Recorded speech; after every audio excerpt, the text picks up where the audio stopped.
औज़ुबिल्लाहि मिनश्शैतानिर्रजीम बिस्मिल्लाहिर्रहमानिर्रहीम अस्सलामु अलैकुम वरहमतुल्लाहि वबरकातहू। प्यारे बच्चों, आज हम दर्जा अव्वल मज़मून उर्दू का दूसरा हिस्सा पढ़ने जा रहे हैं। आप गौर से ध्यान से देखो, ध्यान से सुन लो।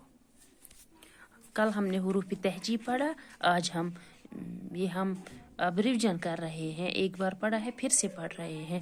आज हम इसका दूसरा हिस्सा पढ़ने जा रहे हैं। प्यारे बच्चों, हुरूफ तहजीब का पहला हुरूफ अलिफ है। ये अलिफ से अनार, अलिफ से अंडा। अलिफ से अनार, अलिफ नून अलिफ ना रे अनार, अलिफ नून अलिफ ना रे अनार। जब हम ये खोल कर लिखेंगे तो ऐसे लिखेंगे अलिफ नून अलिफ रे, ये बन जाता है अनार। अलिफ नून डे अलिफ अंडा। जब हम ये खोल कर लिखेंगे तो ऐसे लिखेंगे अलिफ नून डे अलिफ अंडा।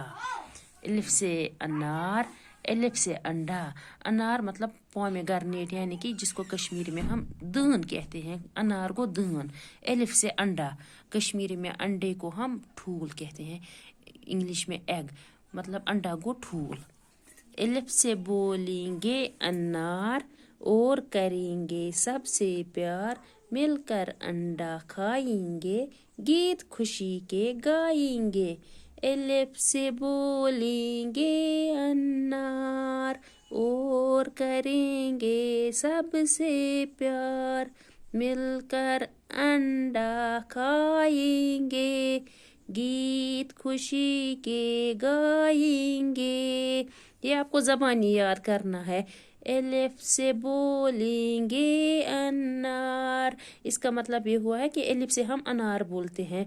और करेंगे सबसे प्यार, हम मिलजुल कर रहेंगे, और जब हम साथ साथ रहेंगे तो हमको एक दूसरे के साथ प्यार हो जाएगा, मोहब्बत से रहेंगे, उन्स होगा एक दूसरे का। मिलकर अंडा खाएंगे, जब हम साथ में मिलजुल कर रहेंगे, हम मिलकर फिर अंडा भी खाएंगे, गीत खुशी के गाएंगे।